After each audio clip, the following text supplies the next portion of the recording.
amekuwa msaada wa karibu, amekuwa kimbilio langu na zaidi ya yote amekuwa moyo wangu. Bwana asifiwe. Kwa hivyo mchana wa leo nimesimama mahali hapa na nimesimama nikiwa nimeokoka. Bwana asifiwe. Kwa majina yangu, kwa sababu ya wageni, ninajulikana kama Mary Mwangie ama Mama Njoro, mama aliyeokoka na kusamehewa dhambi zake. Bwana asifiwe.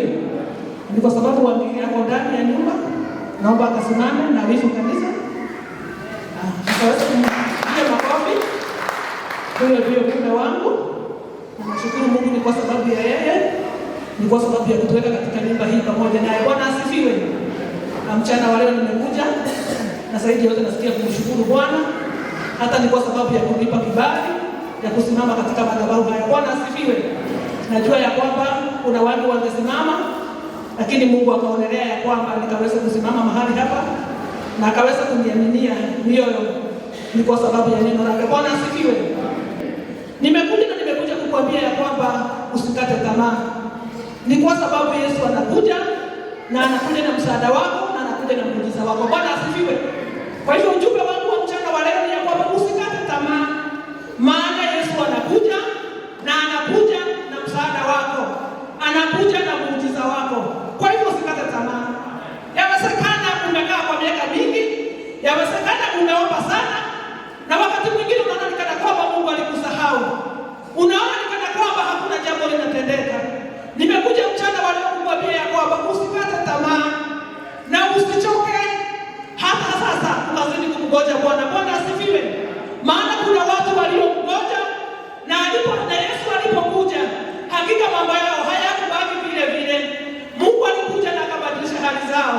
Kwa hivyo mchana wa leo nimekuja kukuambia nini ndugu na dada, ya kwamba Yesu atakapokuja atabadilisha na hiyo hali yako. Sijui umeionaje, sijui kumekufikiria aje, sijui imekufikisha wapi, lakini Yesu wetu anakuja. Bwana asifiwe. Nataka tuingie kwa neno katika kitabu cha Luka 13 kuanzia mstari wa 10.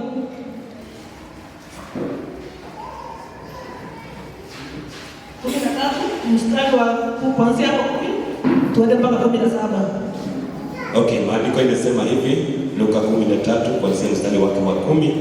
Siku ya Sabato alikuwa akifundisha katika sinagogi mojawapo, na tazama, palikuwa na mwanamke aliyekuwa na pepo wa udhaifu muda wa miaka 18, naye amepidana, hawezi kujinyosha kabisa. Yesu alipomuona alimuita, akamwambia, mama, umefunguliwa katika udhaifu wako. Akaweka mikono yake juu yake, naye akanyoka mara hiyo, akamtukuza Mungu. Basi mkuu wa sinagogi alikasirika kwa sababu Yesu amemponya mtu siku ya Sabato. Akajibu akawaambia mkutano, kuna siku 6 sifazo kufanya kazi, basi njooni mponywe katika siku hizo, wala si katika siku ya Sabato. Lakini Bwana akajibu akasema, enyi wanafiki, kila mmoja wenu, je, hamfungui ng'ombe wake au punda wake siku ya Sabato katika zizi, aende naye kumnywesha? Na huyu mwanamke aliye na uzao wa Ibrahimu, ambaye shetani amemfunga miaka 18, hii haikumpasa afunguliwe kifungo hiki siku ya Sabato? Aliposema haya, wakatahayari wote walioshindana naye. Mkutano wote wakafurahi kwa sababu ya mambo matukufu yaliyotendwa na yeye. Haleluya. Bwana asifiwe. Somo hili ambalo tumesoma ni ya kwamba kunaye mwanamke mmoja ambaye alikuwa amefinyiliwa sana na shetani. Biblia inasema ya kwamba yeye alikuwa amepinda mgongo wake kwa miaka 18. Bwana asifiwe. Lakini Biblia inasema asubuhi ya leo ya kwamba wakati Yesu alikutana pamoja na huyo mama na akamuona na akaona shida aliyokuwa naye, Biblia inasema ya kwamba Yesu wetu aliweza kumhurumia naye akaweza kumponya. Bwana asifiwe. Biblia inasema ya kwamba huyu mama alikuwa amepindana kwa miaka 18.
Yohana 9:1-3.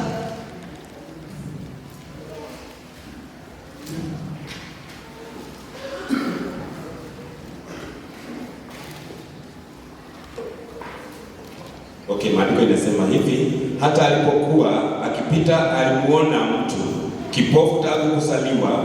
Mstari wake wa pili, wanafunzi wake wakamuuliza wakisema, Nabii, ni yupi aliyetenda dhambi, mtu huyu au wazazi wake, hata azaliwe kipofu?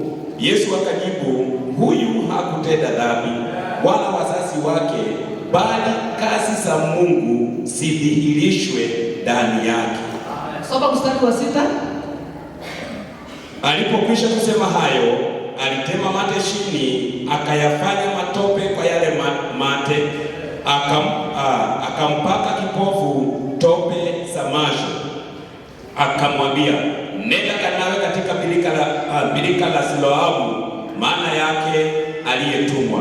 Basi akaenda na kunawa, akarudi anaona. Mstari wake wa 8, basi jirani zake na wale waliomwona zamani kuwa ni mwobaji wakasema, je, huyu siye yule aliyekuwa akiketi kuomba? Wengine wakasema ndiye, wengine wakasema la, lakini amefanana naye. Yeye mwenyewe alisema, mimi ndiye.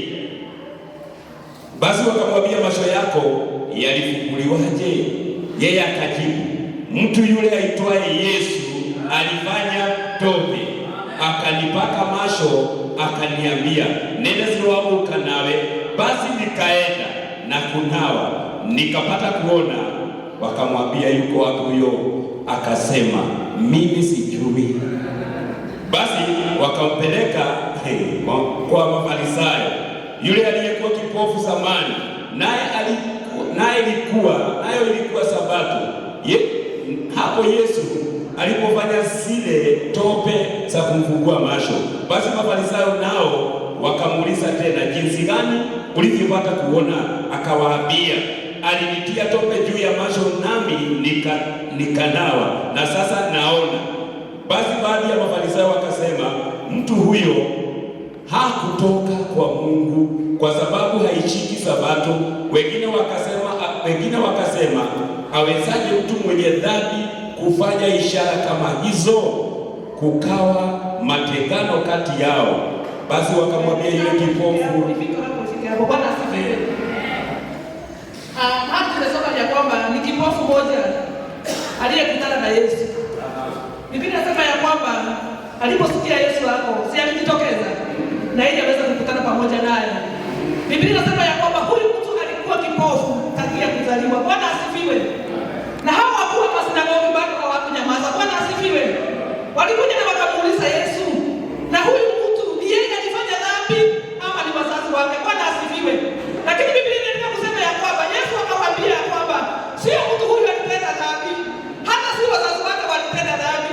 Imetendeka hivi na hivi Mungu aweze kujitukuza. Bwana asifiwe. Nimekuja kusema nini mpendwa mchana wa leo? Yawezekana kuna mambo yako yamepofuka. Si lazima uwe kipofu wa macho. Kuna mambo yamepofuka. Unaona ni kana kwamba hayawezi kuona tena. Unaona ni kana kwamba mwisho wake umefika. Nimekuja kukwambia kwamba Yesu alitembea na alipofika mahali pale aliweza kumponya huyu mtu. Bwana asifiwe. Biblia inasema ya kwamba aliweza kuweka mchanga mate yake na akaweza kumpaka huyu mgonjwa, na alipompaka akaweza kupona. Bwana asifiwe. Biblia inasema ya kwamba hawa wakuu walikuwa wanauliza Yesu kama hivi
mwanamke mmoja mwenye kutoka damu muda wa miaka 12 na kuteswa mengi kwa mikono ya matibabu wengi, amegharimiwa vitu vyote alivyo navyo, kusimfae hata kidogo, bali hali yake ilizidi kuwa mbaya. Aliposikia habari ya Yesu, alipita katika mkutano wa nyuma, akaligusa vazi lake, maana alisema, nikiagusa mavazi yake tu nitapona.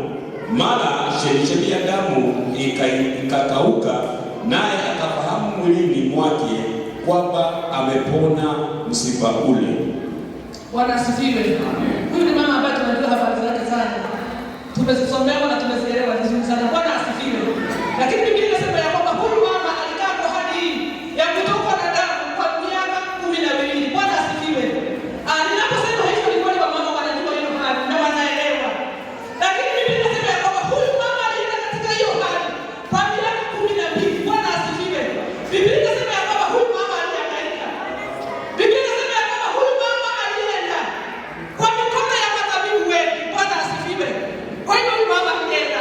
Kama ni kutibiwa alitibiwa. Lakini Biblia inasema hivi ya kwamba wakati wote alipokuwa anaendelea kutibiwa, Biblia inasema ya kwamba na hali yake iliendelea kudhoofika. Bwana asifiwe. Ni kweli alienda kutibiwa, lakini hali yake iliendelea na kudhoofika. Bwana asifiwe.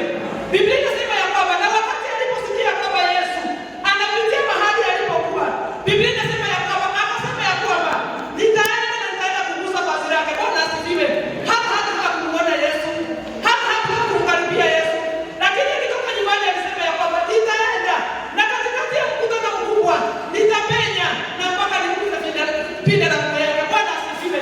Biblia inasema ya kwamba na huyu mama wakati alipogusa pinda la nguo ya Yesu, Biblia inasema ya kwamba na damu yake ikaweza kukauka. Bwana asifiwe. Kunaye Yesu anakuja na kutenda miujiza. Bwana asifiwe. Huyu mama alihangaika kwa muda wa miaka 12, lakini Yesu wetu alipokuja na alipokutana na Yesu na alipogusa vazi lake, Biblia inasema ya kwamba na hiyo mishipa ikaweza kufungana. Bwana asifiwe. Nimekuja kukwambia kwamba usikate tamaa, maana huyu mama alikaa miaka 12 na wakati mwingine amejifungia huko nyumbani, hata ashindwe kwenda kumtafuta Yesu, ni kwa sababu wakati mwingine amekata tamaa. Na hiyo ndivyo tuko hata wakati huu. Wakati mwingine mambo yanatusonga, hali zetu zinakuwa ngumu, tunashindwa hata kwenda katika nyumba ya Bwana. Tunasikia kama tutajifungia huko chini, yaani unaposikia kwamba kumepambasuka, tunashindwa kumepambasuka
John 5 kuanzia 2 mpaka 11. Na huko Yerusalemu penye mlango wa kondoo pana birika iitwayo kwa Kiebrania Bethesda, nayo ina matao matano. Ndani ya hayo jamii kubwa ya wagonjwa walikuwa wamelala, vipofu, viwete na waliopooza, wakingoja maji yachemke. Kwa maana kuna wakati ambapo malaika hushuka akaingia katika ile birika akayatibua maji. Basi maji yakitibuliwa akapona ugonjwa wote uliokuwa umempata. Okay, pole. Mstari wa 4, kwa maana kuna wakati ambapo malaika hushuka akaingia katika ile birika akayatibua maji. Basi yeye aliyeingia wa kwanza baada ya maji kutibuliwa akapona ugonjwa wote uliokuwa umempata. Na hapa palikuwa na mtu ambaye amekuwa hawezi muda wa miaka 38. Yesu alipomwona huyu amelala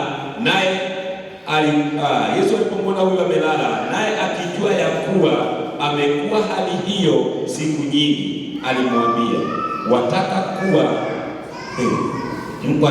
mzima? Yule mgonjwa akamjibu, Bwana, mimi sina mtu wa kunitia birikani maji yanapotibuliwa, ila wakati ninapokuja mimi, mtu mwingine kushuka mbele yangu. Yesu akamwambia, simama, jitwike godoro lako uende. Mara yule mtu akawa mzima, akajitwika godoro lake akaenda, nayo ilikuwa ni Sabato siku hiyo. Mstari wake wa 10, kwa sababu hiyo Wayahudi wakamwambia yule aliyeponywa, leo ni Sabato, wala si halali kwako kujitwika godoro.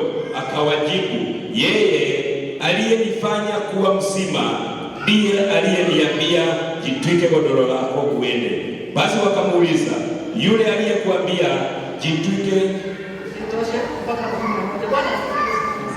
Biblia inasema ya kwamba huyu ni mtu ambaye alikuwa kiwete. Bwana asifiwe.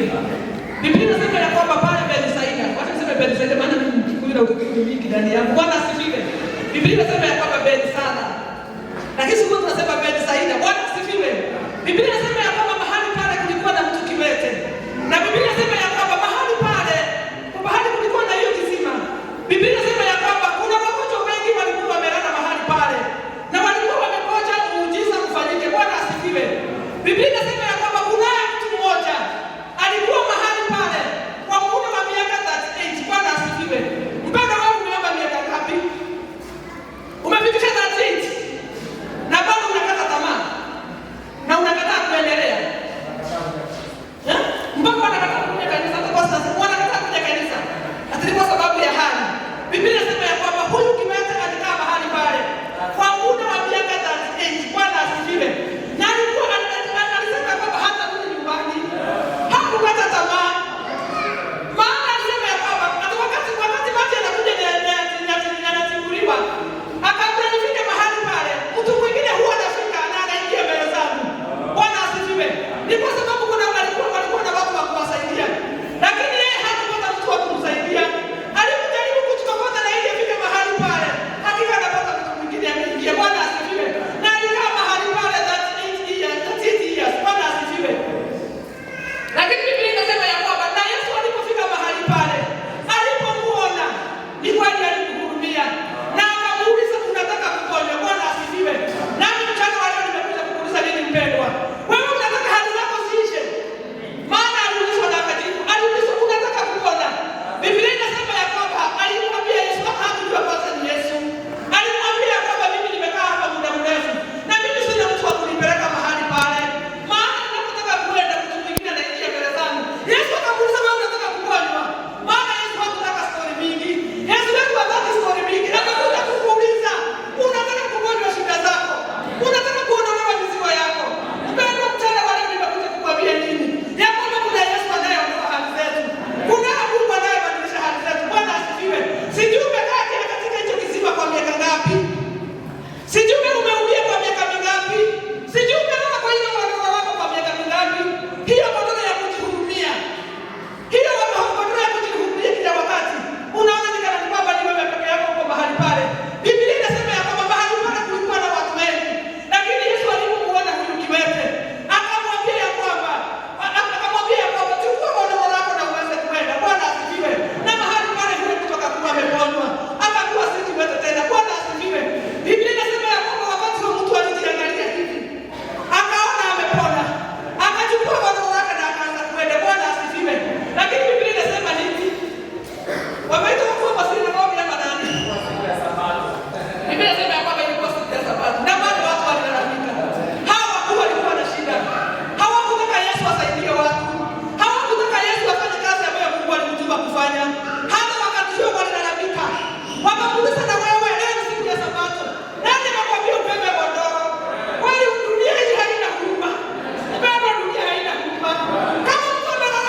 Mungu alikubariki na wimbo ambao unasema unaongelea kuhusu Bethsaida. Hebu kama utuimbie. Na tutaimba sisi wote. Na naomba wenye hawasikia hilo kweli watuwie radhi. Bethsaida. Nataka huyu mjane kwa sababu Mungu amembariki na kwa wimbo na hakubariki na pia yake. Huo wimbo si wake. Huo wimbo ametoka ni kwa sababu yetu. Bwana asifiwe. Ya kwamba mahali pale Bethsaida hatutakufia hapo. Bwana asifiwe. Na tutaweza kusimama sisi wote. Tusimama sisi wote tuweze kuimba hii wimbo kwa pamoja. Haleluya. Hata kama ni mimi, asante sana mjilisi. Hata kama ni mimi wanizuia ningewagonga na hiyo godoro. Hawezi mama mbele yangu. Bwana asifiwe. Acheni tufurahi ndani ya nyumba ya Bwana maana ukifika duniani kuna kitu mimi naambianga watu. Ukifika duniani ucheke. Mimi najua kila mtu venye alifanya venye aliingia duniani. Ulifanya namna gani wewe? Uliza mwenzako alifanya namna gani? Lakini kama ungefika ucheke, hata mama yako angekupeleka nyumbani. Nije kwenda kazi itakuwa ni vizuri kabisa. Kwa hivyo ujipe furaha. Wewe, piga makofi na yeye.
Tusimame mbele za Bwana. Kama una hoja yoyote, karibia tuombe na wewe. Nahisi tuombe na wewe, maana Mungu ni mwaminifu. Just come forward. Kuna jambo nasikia limekusonga, karibia tumwamini Bwana. Katika mlima wa Bwana inapatikana. Inaweza kuwa ni miaka mingi, na labda leo Yesu ndiye anaguza maisha yako. Labda leo Yesu ndiye anafungua kifungo hicho. Labda Yesu leo ndiye anakuondoa kwa hiyo aibu. Inua tu mikono, mwambie Bwana Yesu, ninaamini wewe unaweza. Ninaamini ni wewe unafungua mifungo, ni wewe unaondoa aibu. Nimesongea kwenye madhabahu yako Bwana hata leo, bila kuzimia, bila kukata tamaa, ukanishughulikie, ukanihudumie. Inua sauti yako, mwambie Bwana, nimekuja nikiwa na imani katika uwezo wako, nikiwa na imani katika upendo wako, nikiwa na imani katika ukuu wako. Unaweza kuvunja na kuangusha kila jambo ambalo limenifinyilia. Unaweza kuondoa kila aibu ambayo imegandamiza maisha yangu. Rema ya ndalababo, zika ya ndalababo, raka ya mazokotorobo, shetema ya ndalababo sai. Yesu wetu ni yule jana, leo na hata milele. Yeye anaponya, yeye anaondoa aibu, yeye anainua walioinama, yeye anawasaidia walioachwa. Rema ya ndalababo, zika ya ndalababo. Inua sauti yako, mwambie Bwana, ninakuamini. Mwambie Bwana, ninakutazamia. Haijalishi vile imekuwa, haijalishi ni siku ngapi hali yangu imekaa, wewe unaweza, unaweza, unaweza Bwana Yesu, juu ya wandugu hawa, unaweza juu ya wadada hawa, unaweza Bwana. Wamesongea kwenye madhabahu yako, gusa maisha yao, watendee vile ulivyotendea yule mwanamke aliyekuwa na pepo ya udhaifu, ukamsimamisha. Watendee kama vile ulivyomtendea yule aliyekaa katika kisima cha Bethesda miaka 188 pasipokuwa na wa kumsaidia, lakini wewe Yesu ulipofika, ulibadilisha hali yake, badilisha hali ya huyu mama, badilisha hali ya huyu mzee.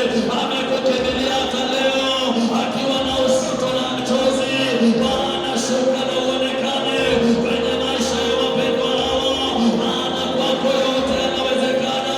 Tumekuja mbele zako maana tunaamini kwako yote yanawezekana, yote yanawezekana kwako Bwana. In the name of Jesus, inua mikono yako nikuombe. Baba, katika jina la Bwana wetu Yesu Kristo, watu wako mchana wa leo wameinua imani yao ya kwamba wewe peke yako una jawabu ya mambo na hali ambazo zimewafinyilia, kama vile Bwana Yesu ulitenda kwa wale waliokuwa wameonewa na hali mbalimbali. Hata leo wewe bado ni ule jana, leo na milele.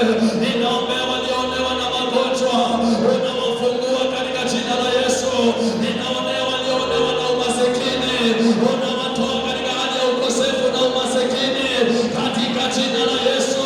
Ninaombea walioonewa na hali mbalimbali, unawainua kutoka kwa hali hizo, unawapigania na kuwatetea kama vile ulivyomtendea yule aliyekaa kwenye kisima cha Bethesda miaka 88. Tazama wazee waliokusongea, ukashughulikia hali zao. Tazama wamama hao waliokusongea, ukawashughulikie Bwana. Vijana wamekusongea, wakuze na uwatendee kwa utukufu wa jina lako Bwana.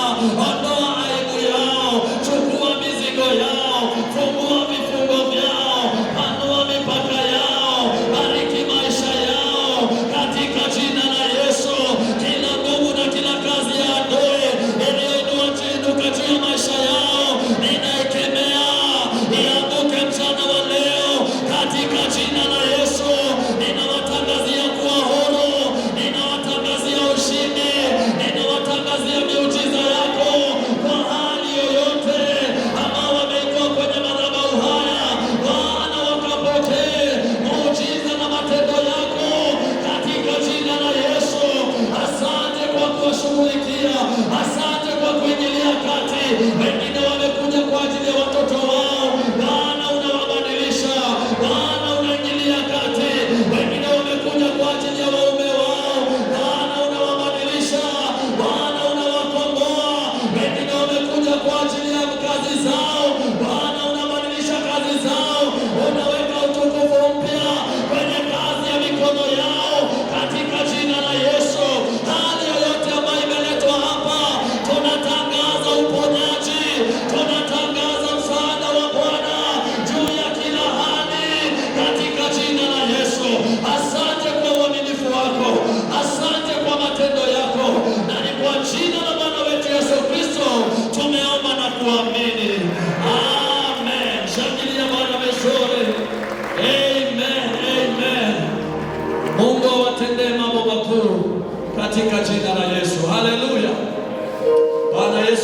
asifiwe.